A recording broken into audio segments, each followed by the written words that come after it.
Hello students, maths by माही में आपका स्वागत है। आज की वीडियो में हमने सोल्व किया है एसएससी के पेपर का सॉल्यूशन जो कि 23 दिसंबर को आया हुआ है। यानी आज के पेपर का सॉल्यूशन हमने ट्रिक से किया है। तो चलते हैं अपने पहले क्वेश्चन पर। हमारा पहला क्वेश्चन है, दो संख्याओं का अनुपात 4:7 है और उनका अंतर 90 है, तो छोटी संख्या क्या है? तो आपको देखना है क्वेश्चन के अंदर छोटी संख्या मालूम की गई है, तो छोटी संख्या हमारी 4 होगी और बड़ी संख्या 7 है। और ये क्या दिया हुआ है? 90 है। ये संख्याओं का अंतर है। तो ये वाला जो अंतर है हमेशा इन दोनों के रेशो के अंतर के बराबर रखेंगे। यानी 7 और 4 का जो अंतर होगा वो 3 होगा। तो 3 जो है उस 90 के बराबर है। सवाल में कहा है छोटी संख्या क्या होगी, तो छोटी संख्या मतलब 4 की वैल्यू कितनी होगी। जब 3 की वैल्यू 90 है तो 1 की वैल्यू होगी 90/3 यानी 30 या 90। और 4 की वैल्यू ज्ञात करनी है, तो 4 की वैल्यू ज्ञात करने के लिए इस 30 की 4 से गुना करेंगे। 30 गुना 4 तो 30 चौक 120। तो जो छोटी संख्या होगी वो 120 होगी, यानी ऑप्शन ए करेक्ट होगा। चलते हैं क्वेश्चन नंबर 2 पर। क्वेश्चन नंबर 2 में लिखा हुआ है, एक संख्या में 20% की वृद्धि करने पर 480 हो जाती है, तो मूल संख्या क्या थी?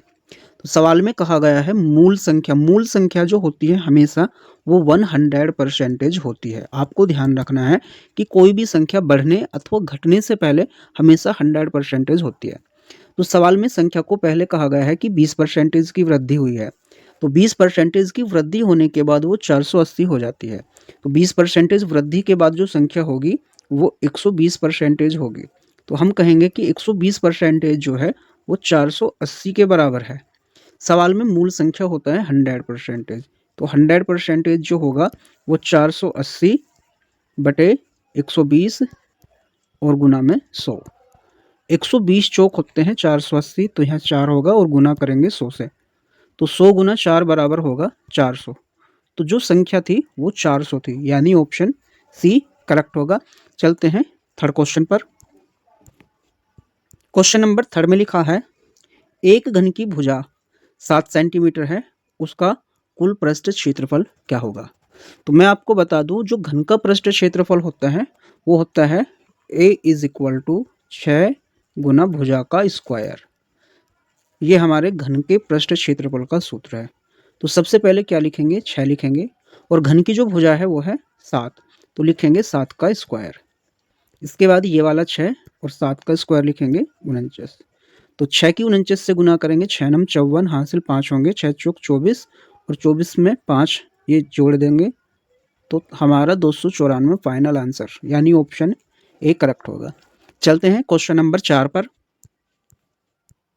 क्वेश्चन नंबर 4 में लिखा है, एक व्यक्ति ने 5,000 रुपयों को 2 वर्षों के लिए 10% वार्षिक दर से साधारण ब्याज पर दिया, तो ब्याज कितना होगा? आपको ध्यान रखना है क्वेश्चन के अंदर साधारण ब्याज कहा गया है। आप एक बात सोचना कि 1 साल के अंदर 10% ब्याज दिया जाता है और ये 2 साल तक देना है। पहले साल में 10% ब्याज दिया जाएगा, इसी तरह से दूसरे साल में भी 10% ब्याज दिया जाएगा। तो टोटल मिलाकर के 2 साल में कितना ब्याज दिया जाएगा? 20%। अब हम क्या करेंगे कि इस 5,000 का 20% फाइंड करेंगे, तो लिखेंगे 5,000 और गुना 20। जब इस परसेंटेज को हटाएंगे तो अपोन में करेंगे 100। ये जीरो ये कैंसिल आउट होगी और इस जीरो से इस जीरो को कैंसिल आउट करेंगे। अब इस 500 की और 2 की गुना करेंगे, 500 गुना 2, तो दोनों की जो गुना होगी वो होगी 1000।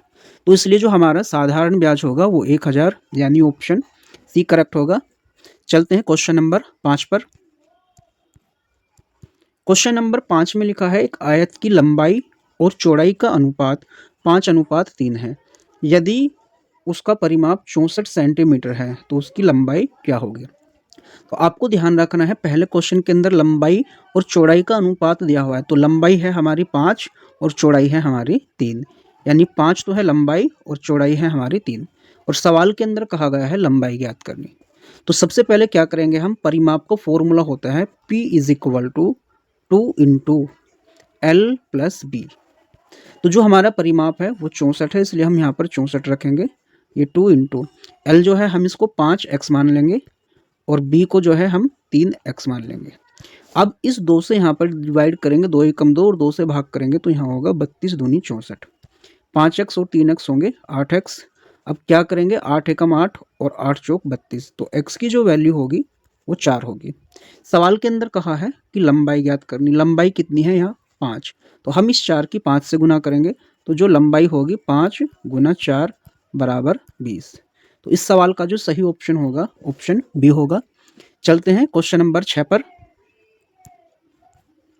क्वेश्चन नंबर 6 में लिखा हुआ है ए एक काम को 20 दिन में और बी उसी काम को 30 दिन में करता है, दोनों मिलकर काम कितने दिन में करेंगे। तो जब कभी भी दो व्यक्ति साथ साथ मिलकर के काम करते हैं तो आपको ट्रिक ध्यान रखनी है, A B upon A plus B, जहाँ ए और बी क्या है, ए और बी के द्वारा किए गए जो दिनों की संख्या है वो है, तो ए की वैल्यू 20 होगी और बी की जो वैल्यू है वो है 30। तो यहाँ पर गुना करेंगे और नीचे 20 प्लस 30, तो हम क्या करेंगे, इन दोनों की गुना करेंगे, 3 दूनी 6, 600 ये ऊपर होगा और 20 और 30 का जोड़ होगा 50। 0 से 0 डिवाइड करेंगे और 5 से 60 को डिवाइड करेंगे तो 12 दिन होगा। यानी ए और बी मिलकर उस कार्य को 12 दिन में कर सकेंगे, यानी ऑप्शन बी करेक्ट होगा। चलते हैं क्वेश्चन नंबर 7 पर। क्वेश्चन नंबर 7 में लिखा है एक ट्रेन 72 किलोमीटर प्रति घंटे की चाल से चलती है, वह 15 सेकंड में कितनी दूरी तय करेगी। आपको ध्यान रखना है ये जो दूरी, ये जो चाल है वो किलोमीटर प्रति घंटा में है और हमारे से सवाल कहा गया है 15 सेकंड में ज्ञात करने के लिए।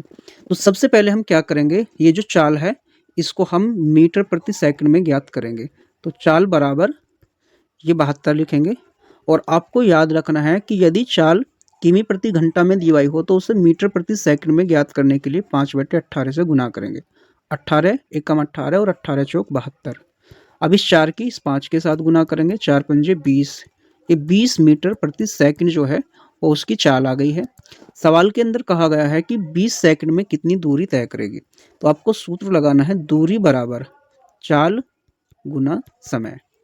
तो जो चाल आई है वो है 20 मीटर प्रति सेकंड और समय कहा गया है 15, तो इन दोनों की गुना करेंगे, 15 दूनी 30 और एक 0 एज इट लगाएंगे, तो 300 मीटर की दूरी जो है वो 15 सेकंड में कवर करेगी, यानी ऑप्शन सी बिल्कुल करेक्ट होगा।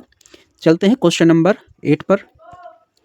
क्वेश्चन नंबर 8 में लिखा हुआ है एक दुकानदार किसी वस्तु को 10% हानि पर बेचता है, यदि विक्रय मूल्य 900 रुपये है तो क्रय मूल्य क्या होगा। आपको मैं बता दूं कि क्रय मूल्य जो होता है वो होता है हमेशा 100% के बराबर, और विक्रय मूल्य कितना होगा, अगर हमारे क्वेश्चन में हानि हुई है तो विक्रय मूल्य निकालने के लिए हम क्या करेंगे, 100 में से हानि को घटा दिया जाएगा। तो इस क्वेश्चन के अंदर 10% हानि है, यदि 100% में से 10% की हानि हुई है तो हमने उस वस्तु को 90% पर बेचा, यानी दुकानदार को 90% के बराबर रुपया प्राप्त होगा। और क्वेश्चन में कहा गया है 900 रुपये की बेची गई है, तो हम लिखेंगे 90% बराबर 900। अब क्योंकि सवाल के अंदर क्रिया मूल्य कहा गया और क्रिया मूल्य जो होता है वो हमेशा 100% होता है, तो 90% की वैल्यू 900 है, तो 100% की जो वैल्यू होगी वो होगी 900 बटे में 90 और गुना में 100।